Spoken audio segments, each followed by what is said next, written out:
Hello, welcome to episode 4.5 of the Silver Screen and Roll podcast. There was a slight change in things. We recorded episode 4 Saturday afternoon about 1 p.m. And at that time it was like, oh, Phil Jackson, 95% chance he's coming, and he's gathering up his assistants, and Jim Clemens was so excited to leave China, and all of a sudden, they beat the Kings, and Mike D'Antoni is the new coach of the Los Angeles Lakers, and I couldn't help, and all of us really couldn't help but want to jump on the cast real quick and give our thoughts on this, because it's a really shocking development, and I'm still kind of stunned that it happened the way it did, because honestly it felt like everything was just rolling into Phil, and despite the fact that he had so many demands as far as what we were hearing, at least, and this is a whole nother issue that I don't even want to get into, because the politics behind this isn't what I care about. I'm caring about what Mike D'Antoni as a coach is going to bring. So I'm going to leave Phil Jackson out of this equation, but I'm not surprised that the Lakers jumped at the guy who basically desperately wanted this job. I think it can be a great fit. It is at the very least the second best option, looking at the replacements for Mike Brown, and who knows, once they get on the floor and really get rolling, this could end up being a fantastic decision. So I'm generally in favor of it. I mean, I think obviously Phil is great, and Phil kind of brings the cachet, and he is he's the Zen master, and he wins rings, and that's what he does and all that. The kind of the problem that I have is that Phil was between not wanting to go on road trips, and I think I can't help the feeling that at some point it's just we'd be going to the same well too many times with Phil, and I'm not totally heartbroken that it's not Phil. I mean, Phil would have been great if he'd come on board, but I like the idea that D'Antoni's coming in, and it's a guy that Kobe respects. It's Steve Nash's basketball soulmate, and just they're kind of, and when you consider the magic that he worked with those offenses in Phoenix, the Lakers aren't deep like those teams were, but I mean, he's never had this kind of an arsenal of 4 weapons to work with. I mean, I think it's going to be fantastic. Yeah, I'm a little bit more pessimistic than you, Emile, but I'm worried about a certain number of things in regards to D'Antoni coming on, but to keep it positive, because that's what we need right now. We're rooting for a 3-4 team. Let's keep it positive. But part of it is that he, as much as Amari was really great underneath the hoop, and he had there was a bunch of other shooters on that team. You're right. I mean, D'Antoni's really never had so much just raw talent that at the end of the games, kind of everybody goes back to why everyone's choosing Miami to win the title this year, is because they have so much just sheer raw talent at the end of games that, one guy essentially can beat you. And on this Lakers team, you have 3 or 4 guys, depending on how you view Powell, that can just beat you with raw sheer will and sheer talent. So in that sense, I think it's kind of unfair to compare any of D'Antoni's teams to this team, because how can you really, what team can you compare when you have Steve Nash, no matter how old he is, Kobe Bryant, no matter how old he is, and Dwight Howard, who's in the prime of his career? I mean, the only team that really can compare, would be comparable, would be Miami, oddly enough. So I think in that sense, people are trying to make a lot of parallels when there is no test case for this, because quite frankly, what could be the test case? I mean, just D'Antoni's never had a team like this before. So to keep it positive in that regard, I think we're all theorizing and hypothesizing for something that might not just be applicable at all. Yeah, I mean, it's really hard to tell right now. As far as looking at the pieces, though, it seems like a really good fit.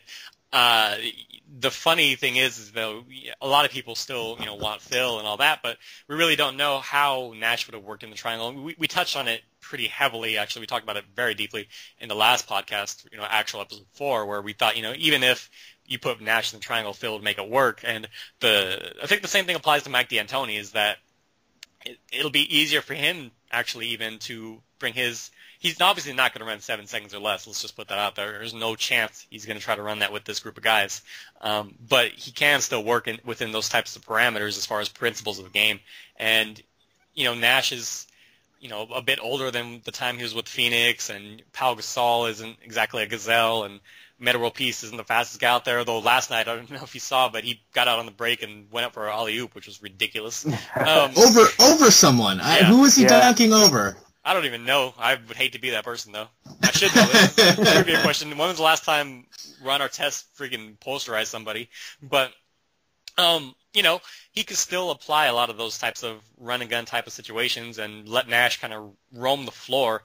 The biggest thing, though, that a lot of people are concerned about is on the defensive side of things, and I don't think we don't know, again, how it's going to work out, but Mike D'Antoni's never had a nuclear weapon like Dwight Howard on the defensive side of the ball, and that's going to make a big difference. He was having to deal with 3 of the, routinely terrible defenders in the league, in Mari Stoudemire, Leandro Barbosa, and Steve Nash on the floor, all together at times.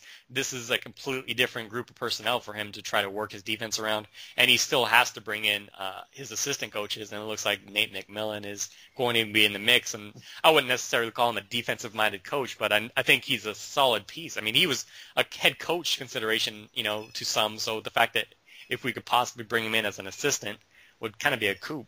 I agree with that. I mean, I think the good thing that Nate McMillan has also, this was like a huge kind of Twitter discussion today, was that Nate McMillan sort of gets blessed into this, defensive guru status, even though, all he did was basically have a bunch of really slow tempo teams that, by virtue of not moving the ball up and down the court quickly, didn't surrender a lot of points.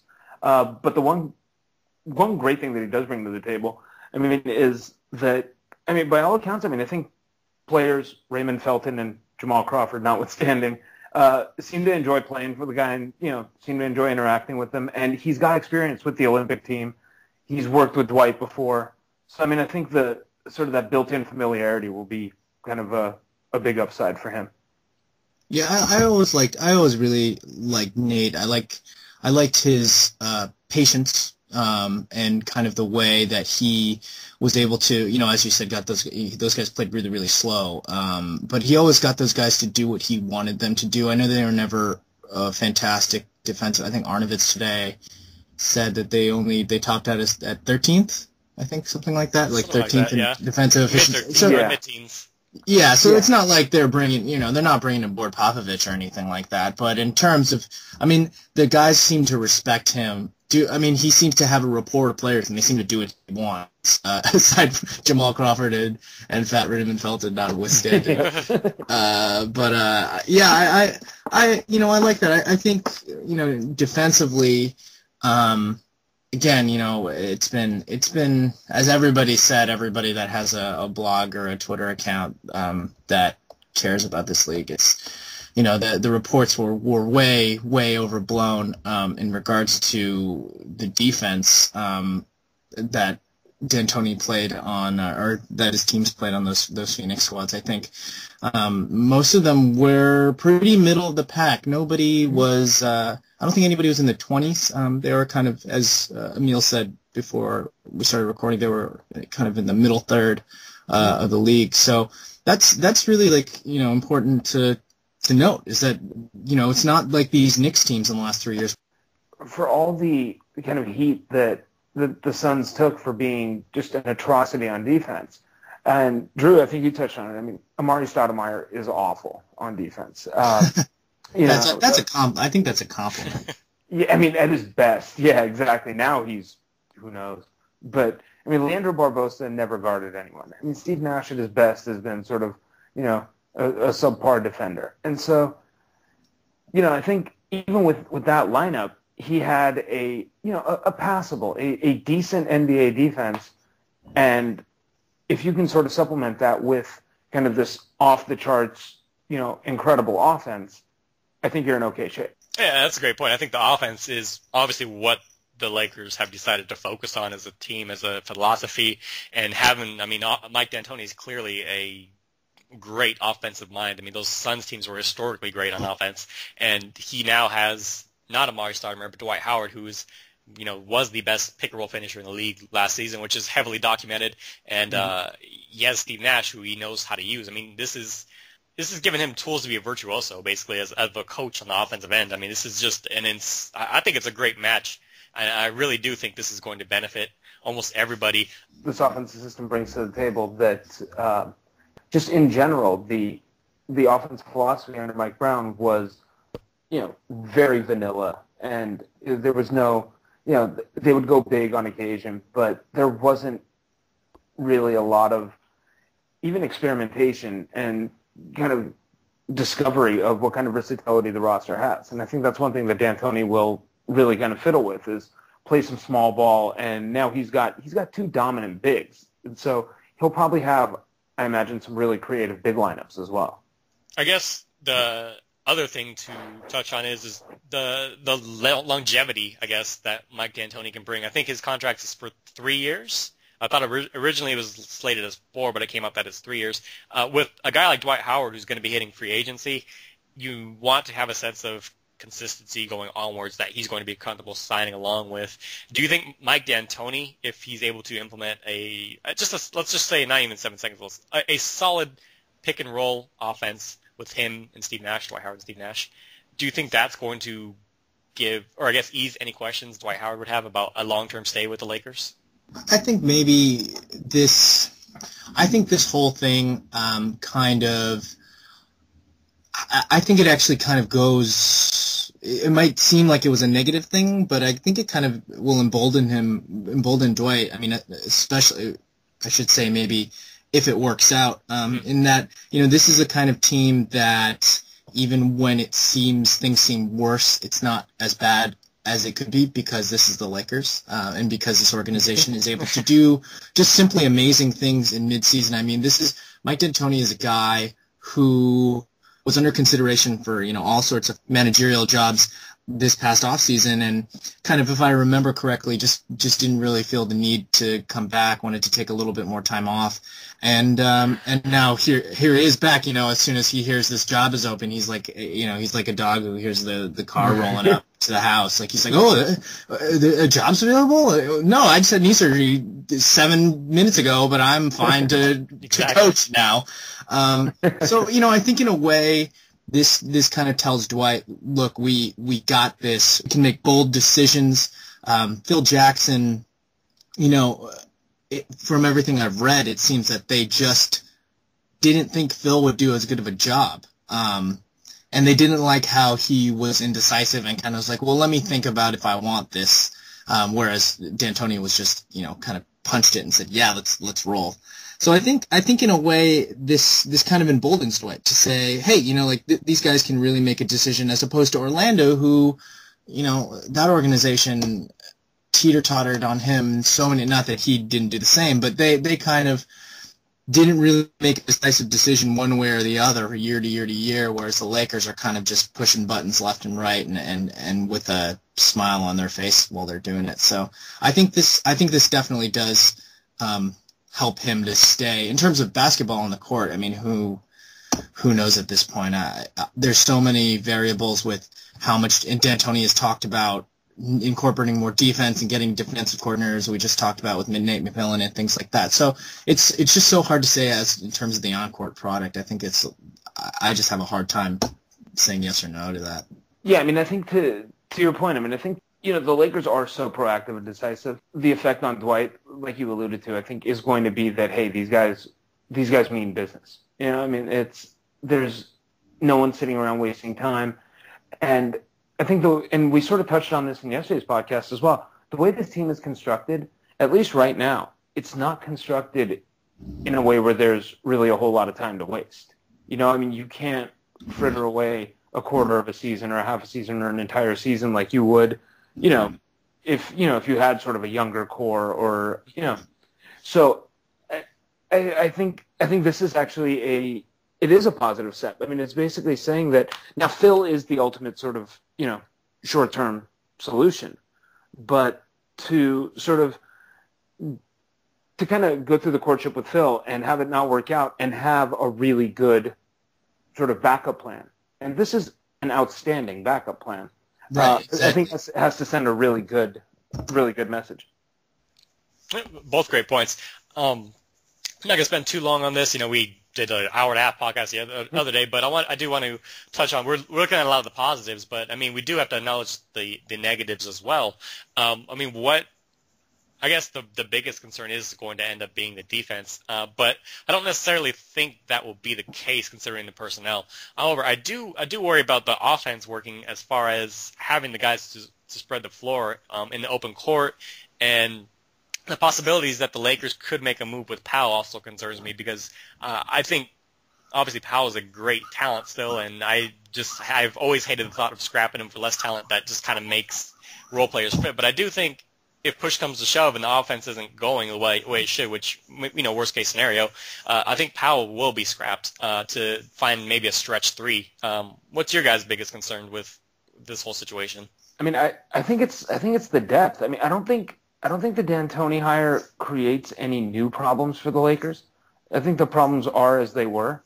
This is a team with limited athleticism and limited depth, and I think that is kind of the thing. Now, to your point, I would hope that Powell wouldn't get scrapped, but the fact that you could probably turn Pau Gasol into a couple of excellent shooters, and maybe like just sort of to pull an example out of thin air, like sort of a Chuck Hayes style banger who could really be beneficial on a team like this.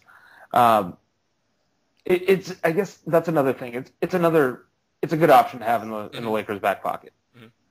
What about you, Blake? What are you concerned about? Just exactly, Emile kind of hit it on the head. I think a lot of the problems that the team has or will have are problems that the team has. One of the biggest problems obviously is depth. Another one is lack of athleticism, especially at the wing, and transition defense. Like, this has been one of the most atrocious transition defensive teams in the league this year, as far as just watching and statistically.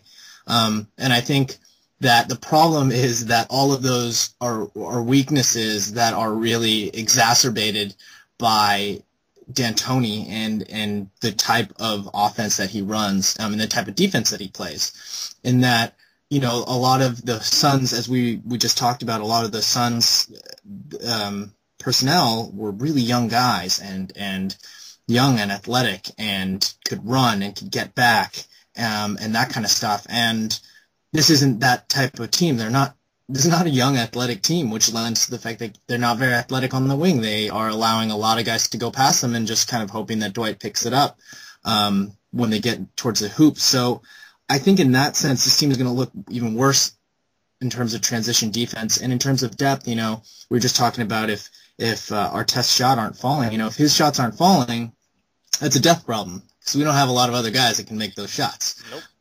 So I think D'Antoni, in certain ways, he brings out the best in what the Lakers have right now, and he could possibly bring out the worst. And as a arrogant, pessimistic Lakers fan, that scares the crap out of me. Yeah, exactly. So. You're building Mike D'Antoni with the notion of, well, this guy's going to get Steve Nash going. Steve Nash is 38 and his leg is fractured. So to wrap this up now, to tidy it up, scale of 1 to 10, where do you guys rate this hire? And I'll kick it off. I'll go with an 8.5. I'll give it an 8.5 because I would have given Phil a 9 because of just kind of respect and knowing what he's going to bring and cachet and familiarity. I think Phil would have been a 9. I still don't think Phil would have been a perfect fit, so it's definitely not a 10 to me. But I'll give D'Antoni an 8.5. That's how strongly I feel about it. It's not Phil Jackson, and that's going to be Mike D'Antoni's challenge because the expectations got there rapidly that it was going to be Phil, but it's not. And I think, though, Mike D'Antoni's a great fit, and I'm really excited to see a new brand of Lakers basketball moving on from Mike Brown in just a completely different direction. I'll give it a 6, just because I am really lukewarm on this, just because I do feel like D'Antoni kind of exposes a lot of the Lakers' weaknesses just a little bit more than they're already present. But also, you have to keep in mind that even if whatever you call this, a 6, 7, 8, 8.5, you have to realize that all of the other alternatives are 3s and 4s and 5s. And, this is the best. If you're not talking about Phil Jackson, this is the best that the Lakers could do, bar none, without a doubt. I mean, Jerry Sloan would have been great, but the guy's 70 years old and he hasn't been in the league in 2 years or however long it's been. And all the other options haven't been head coaches before, or Mike Dunleavy, enough said, with just the name. But this is kind of the best. I'm at a 6, but I'm at a hopeful 6. As a fan, I'm hopeful. But as somebody who's just kind of watched D'Antoni, and maybe I just have a bad taste in my mouth because of the 3 seasons that he had with the Knicks and how awful that team was. I'm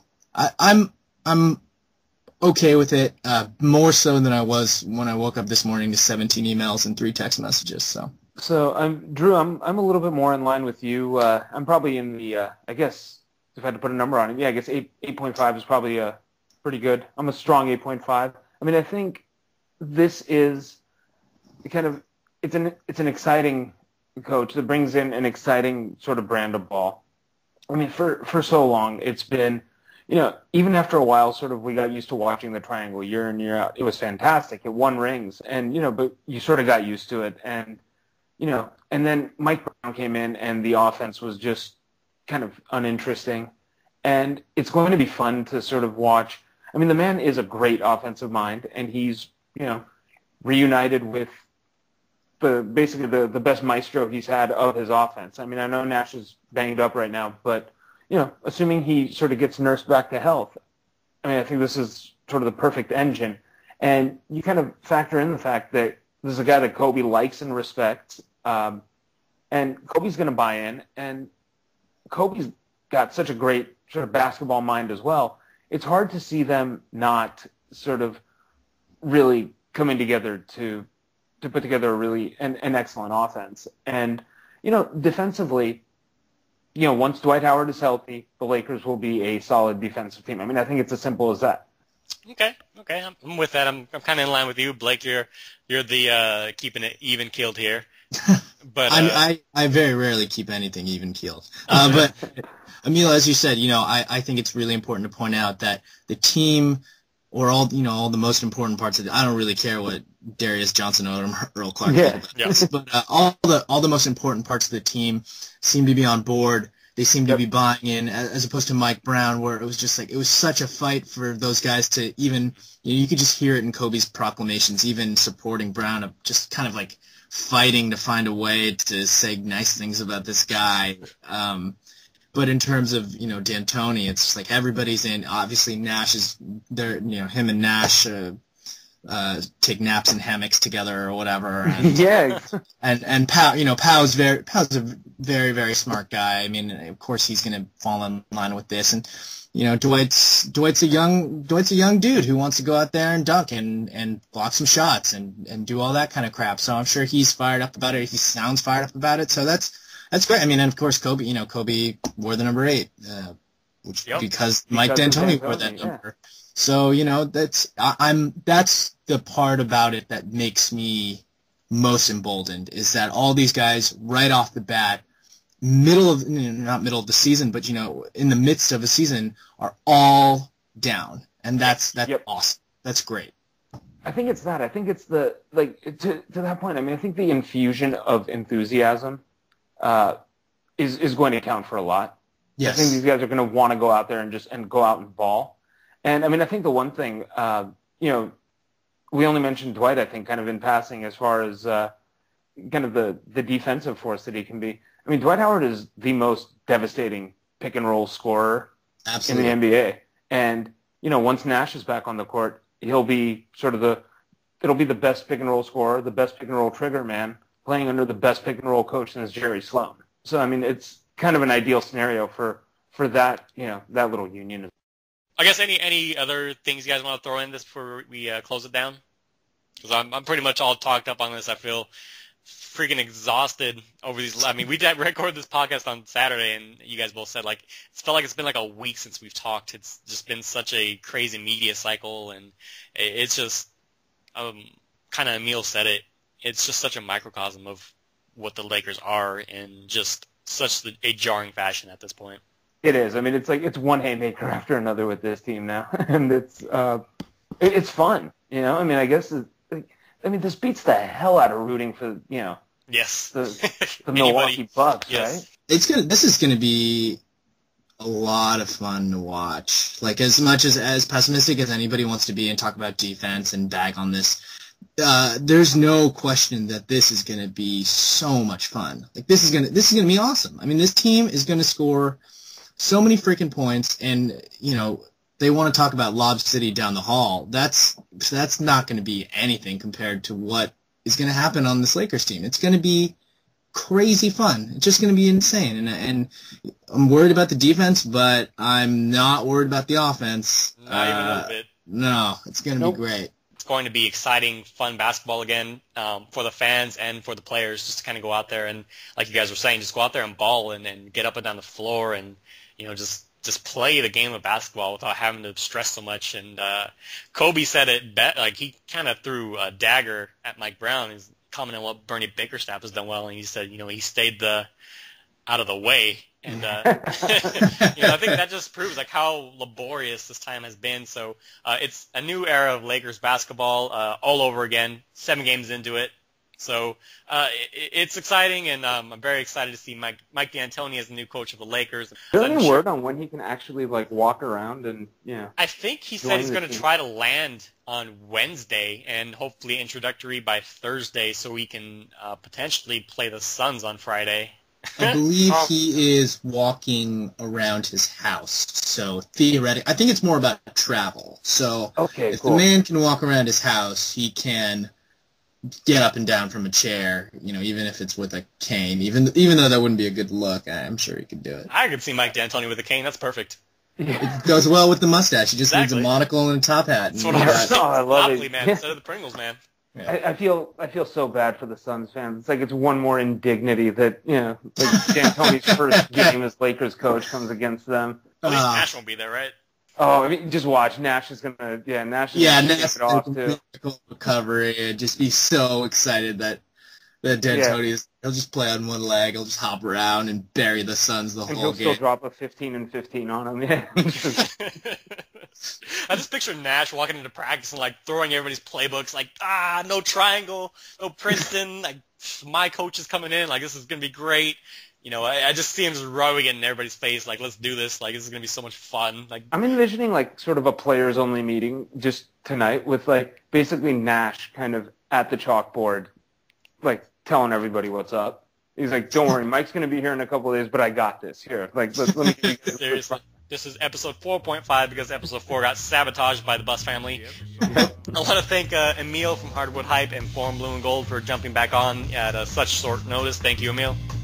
Drew, thank you. Thanks as always. Yeah, thank you. And Blake, as usual, my partner in crime on a routinely basis at this point. Thank you for stopping by again. Drew, you are my sun and my moon. Probably going to edit that out. No, I should keep it. You guys are please. There's a little Nash D'Antoni dynamic going on there. Yeah, no, we're looking for a hammock right now. It's going to be But and Ben is here in the spirit. Thank you for coming along, Ben. But thank you guys for joining us again on the podcast. Let us know what you think about the D'Antoni hiring in the comments. Subscribe to our YouTube channel and just all kinds of stuff. Thank you again for listening, and we will see you in a week. We can talk about D'Antoni and what's really happening. Take it easy.